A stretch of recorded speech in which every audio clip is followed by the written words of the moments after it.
Hello and welcome to today's episode of Politics, Modernity, and the Common Good, discussing great ideas.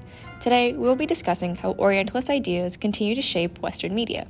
We'll be looking at it through the coverage of female Muslim athletes during the 2008, 2012, and 2016 Olympic Games. We'll be looking at how the coverage in Western media outlets differs from that of Arab media outlets.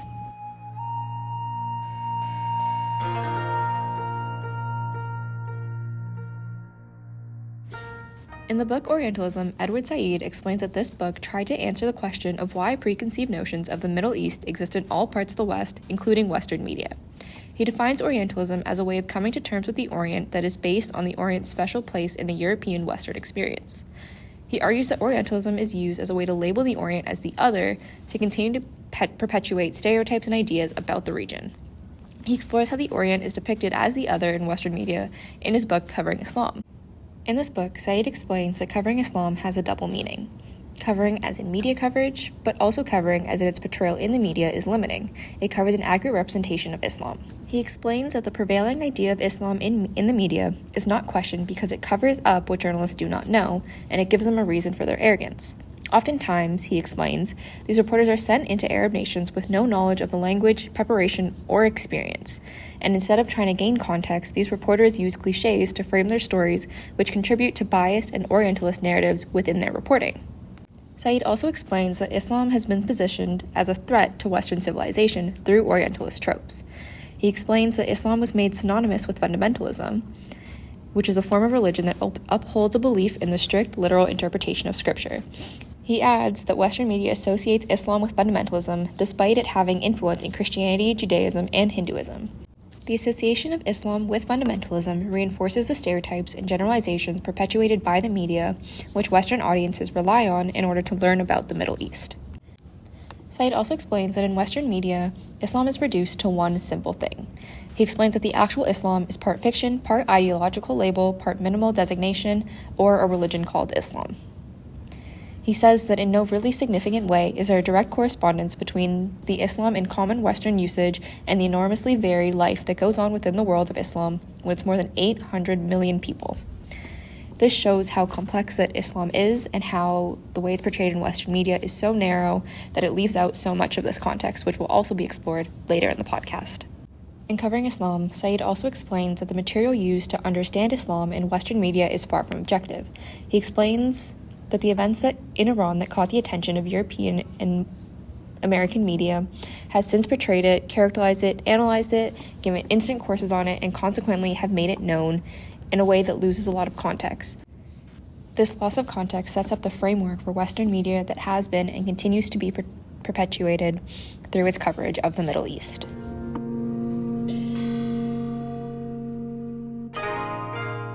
While conducting my research, I found a study by Patrick Ferrucci and Gregory Perrault that explored the portrayal of religion and sports in Western media through what they deem as a standard for sports reporting in the United States, Sports Illustrated.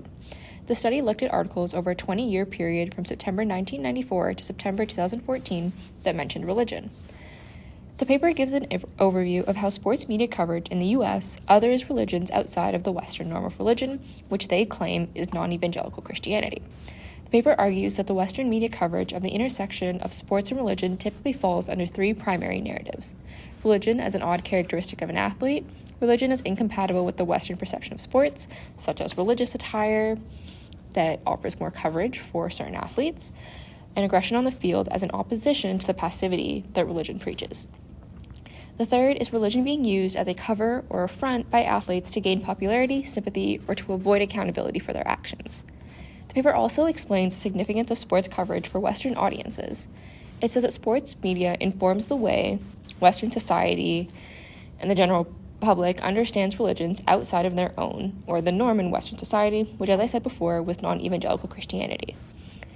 In the paper, they say, the press is an arena where discourses can compete in developing the depiction of what a person, place, or idea really is.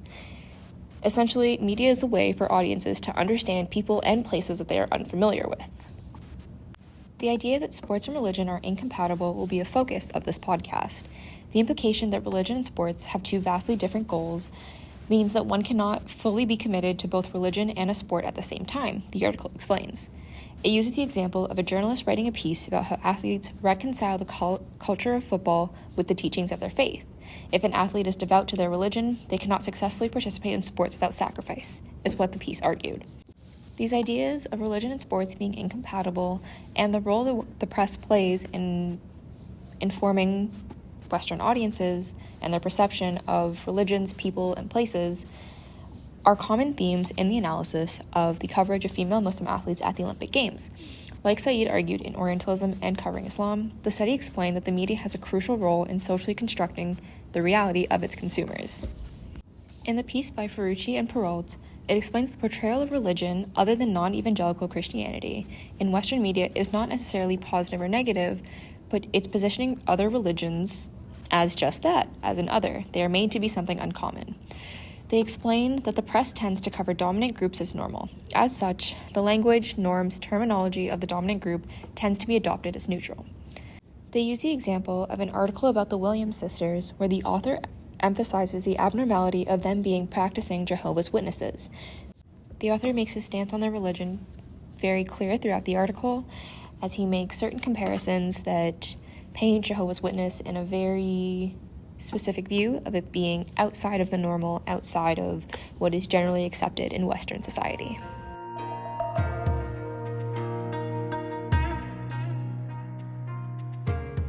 The first study we're looking at in this podcast is a study done by Loughborough University researcher Mahad Amara, who looked at the portrayal of female Muslim athletes who wore hijabs or veils during the 2008 Beijing Olympic Games. For the sake of this podcast, I'll be referring to hijabs as veils, as most of the articles that I'm referencing will be. Veils is a bit more of a broader term, whereas a hijab refers to only one type of head covering. The coverage discussed in this study aligned with some of the themes explored in the analysis of the Sports Illustrated articles. Amara's article looked at how the different discourses such as feminist, non-feminist, and anti-feminist view the wearing of a veil, while also exploring the differences in the coverage of Western, Arab, and Chinese media outlets. In Chinese media, the articles about veiled athletes tended to portray them in a more neutral or even positive light, as it used its position as a large power to normalize veiled athletes. In the study, Amara explained that China was kind of used as a counter power to the West and kind of a buffer between the West and Arab nations to try to normalize the wearing of the veil. In Western media, the narratives around the wearing of a veil were used as a measurement of Muslim athletes' ability or degree of assimilating and conforming to Western values and society. Western media often portrayed the veil as a symbol of oppression rather than one of empowerment. Western media also used Muslim women's participation in the games as a way to measure an Arab nation's level of progressiveness and secularization. This kind of narrow media coverage exemplified Saeed's argument in Orientalism that the West paints countries and people in the Orient as in need of saving. By portraying the veil as an oppressive symbol, Western media outlets had these narratives around these athletes that depicted them as needing to be saved from the oppressive regimes that they live under. However, in these studies, Muslim athletes had said that wearing a veil was empowering to them and it was liberating because it broke the stereotypes that are prevailing in media. Additionally, by using women's participation in the wearing of a veil to measure an Arab nation's progressiveness, the West forces its values and standards onto the Muslim women to paint them as in need of saving by the West, which was a very common stereotype that Saeed explored and is prevalent in media. The narratives around the veil are a very stark difference in Arab and Western media. In Arab media, the discourse and the context around the wearing of a veil is much more contextualized and much more normalized. The reports in Arab media often use quotes from the athletes about how it felt to be wearing the veil and to be participating at this high level of sports. From Bahraini sprinter Rokia Al-Gassara, she explained that wearing the veil is liberating because it breaks the stereotype that Muslim women cannot participate in sports as a result of wearing the veil. This is found a lot more commonly in Arab media than it is in Western media, which loses a lot of context when reporting on Islam, especially the wearing of a veil while playing a sport. In Western media, the veil is depicted as being invasive at the Olympics, with several articles highlighting the wearing of a veil in a negative manner, according to Amara's paper. The negative depiction of the veil relates to the theme of religion being positioned as an odd characteristic, as described in the paper by Ferrucci and Perrault, as it is highlighting something that makes the athletes different from their competitors. The positioning of it as a threat reinforced the Western idea about the Orient being a dangerous place. In her paper, Amara showed that the presence of the veil at the Olympics ignited a discomfort and incomprehension that posed a threat to the prevailing Western ideas of the Orient. Additionally, the portrayal of the veil as a barrier in Western media illustrates the idea of how religion, in this case specifically Islam, is positioned as being incompatible with sports. Western reporting positioned it in a way as it's something that women need to overcome. It's something that women can choose, which in a way is true. However, it ignores a lot of context and a lot of religious significance that Arab media includes in their reports that explain how wearing the veil is directly contradicting the prevailing ideas in Western media and taking a stand against Western stereotypes. The paper argues that the participation of veiled Muslim women in the Olympics is an opportunity to highlight issues instead of fueling narratives around the compatibility of religion and sports and the idea that Muslim athletes should conform to Western standards in order to participate in international sporting events. Her comparison here highlights how Western media continues to perpetuate these narratives around how a veil is invasive to the Olympics and how Islam and sports are not compatible. Amara's paper shows how and sets up the framework for how Western media reports on Muslim women at the Olympics, as the articles that explore the 2012 and 2016 games typically follow the same narratives around the veil being invasive and Muslim women being out of place at the Olympic Games.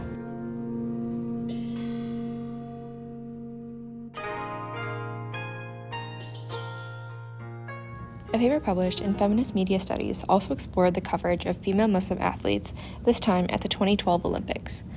It argued that Western media depicts female Muslim athletes as strange, incompetent, and out of place. This depiction aligned with the analysis of the Sports Illustrated articles about religion, as one of the prominent themes around its coverage of religious athletes is that religion is incompatible with Western concepts of sports. This article recognizes that despite efforts by some Western media to provide a more comprehensive view of the Muslim world, the dominant narratives that stemmed from Orientalist tropes and ideas still prevail in the media. The study highlights how the Western media still constructs the Muslim world as the opposite of the West. And for female Muslim athletes, it represents them by overly focusing on the wearing of the veil. The study is also a little bit different from the 2008 Beijing Games, as it looked at coverage from before and during the 2012 Games. The narratives of incompatibility between sports and Islam were present in reporting both before and during. One focal point for incompatibility came from the practice of fasting for Ramadan. While fasting is not exclusive to Islam, reporters from Western countries would ask Muslim guests about the level of compatibility, fasting and playing sports at a high level. One of the authors of the study, Dr. Samaya Farouk, was asked by a reporter about the possibilities of moving the month of Ramadan to accommodate the Olympics. This shows how Western media tries to apply Western standards onto Arab nations to make them conform. This comment was made over a year before the Games had started, and it can be argued that this starts to plant the seeds for the public to see Islam as incompatible with sports, and it sets up the framework for understanding Islam and sports together. It also illustrates the general lack of understanding of Islam and the Muslim world that is prevalent in Western media, as Said argued. In covering Islam, Said explains that Western journalists and media workers are often sent to report on the Middle East without knowing the language or understanding the culture. This leads to journalists gathering bits and pieces and relying on pre-existing ideas of the region to form their articles. This leads to the reinforcement of common Orientalist stereotypes, such as the Orient as the opposite of the West and Muslim women in need of saving by Western powers.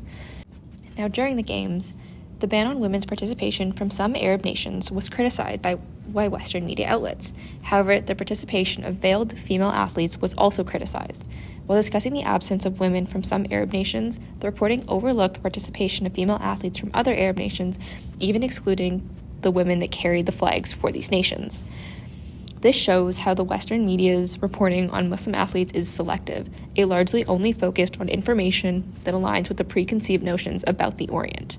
In a way, the Western media's reporting kind of formed a catch-22, where it looked bad if female athletes did not participate at all. However, their participation while wearing a veil was also criticized.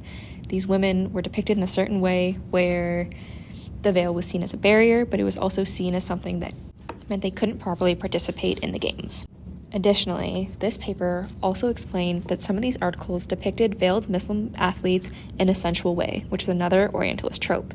The study highlighted that reporting on Muslim women, the object they chose to cover themselves, the veil, became the object of sexualization due to the Western desire to see, the author explained. She explains how Western and colonial nations make the veil the subject of sexualization, which is very common for all women in sports, but for Muslim women specifically, it becomes the veil because it's something that the Western wants to see. It's something that is blocking their view, so the veil becomes the redirection of that sexualization that is typically placed onto women's bodies. The paper also talked about the role of Western media in informing Western audiences' perceptions of female Muslim athletes. It explained that reporting by Western media further condition Western audience to rigid and essentialist Western notions of pertaining to the otherness of Muslim women and the strangeness of their lives and the superiority of the West. It explained how Muslim women were depicted as being out of place at the competition. This was largely done through photos and photo descriptions. For example, there were photos where these female Muslim athletes were looking confused, disappointed, and nervous, and the language used to describe them compared the women to naive little children. This reinforced the idea of female athletes as incompetent by depicting them in this way. The study also explained that successful Muslim athletes were often not described as being Muslim or reported on in Western media. Only unsuccessful Muslim women were reported on in order to fit the prevailing idea of the out-of-placeness of female Muslim athletes. This article drew on many of the themes that were prominent in the analysis of the Sports Illustrated articles about religion, as it talked about the incompatibility portrayed in Western media between sports and religion, and Western media's role in creating and shaping the Western audience's perception and understanding of the intersection between sports and religions other than non-evangelical Christianity.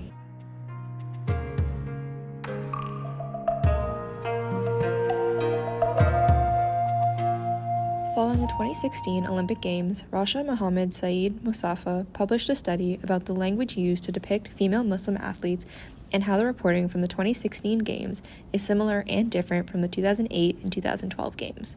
While the study is much more narrow, only focusing on the coverage of one female Muslim athlete in select news outlets, it still provides some context to how the coverage of female Muslim athletes has and has not changed. The study highlighted the more neutral, if not positive, reporting on Egyptian weightlifting bronze medalist Sarah Ahmed.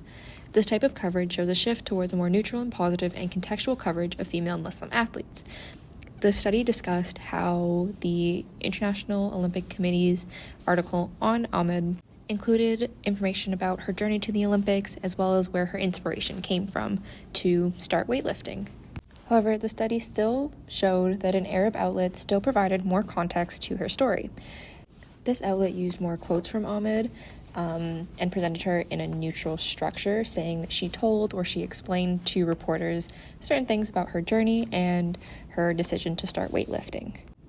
While the Western outlet used in this study portrays the female Muslim athlete in a more positive light, the study still explains that a lot of the articles coming out during the 2016 Games still followed a lot of the common themes from the past Games of depicting the wearing of a veil as a barrier and the over-sexualization of their bodies and the veil as an extension of that. However, this was not technically the focus of the study. The study looked at how verbal and visual representations of female athletes informs the way the audience perceives these women.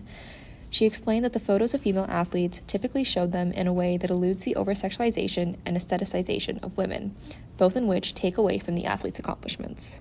Despite this, the athlete that was the focus of this study was portrayed in a more neutral, if not empowering way in the photos included in her story.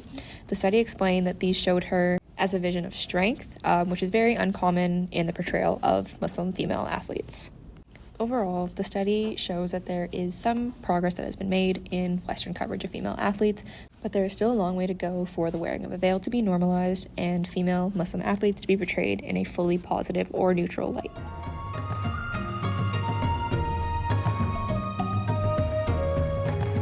By looking at the coverage of female Muslim athletes at the 2008, 2012, and 2016 Olympic Games, we can see that the coverage of Muslim athletes has not changed much over this 8-year period.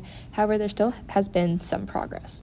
In the studies of the 2008 and 2012 Olympic Games, The analysis of the Western media coverage focused on how the West uses Muslim women's participation in sports and their attire as measurements for the progressiveness of Arab countries and their assimilation and adherence to Western values and standards. This reinforced the idea in Western media of incompatibility between religion, specifically Islam, and sports. It largely related to women's sporting attire, such as full coverage clothes for sports that are typically played in more revealing clothing like volleyball or swimming. These studies showed how a large portion of the reporting in Western media portrayed female Muslim athletes in a very narrow light, typically through Orientalist tropes that have existed in the media for decades, as explained by Edward Said. In Orientalism, Edward Said says, to have such knowledge of such a thing is to dominate it, to have authority over it. And authority here means for us to deny autonomy to it, the Oriental country, since we know it and it exists in a sense as we know it. This quote shows the power that Western media has to construct the Orient and the Muslim world in order to benefit itself and make it fit into the narratives that are prevailing in Western media, which were common throughout the reporting on female Muslim athletes at the 2008, 2012, and even the 2016 Olympic Games.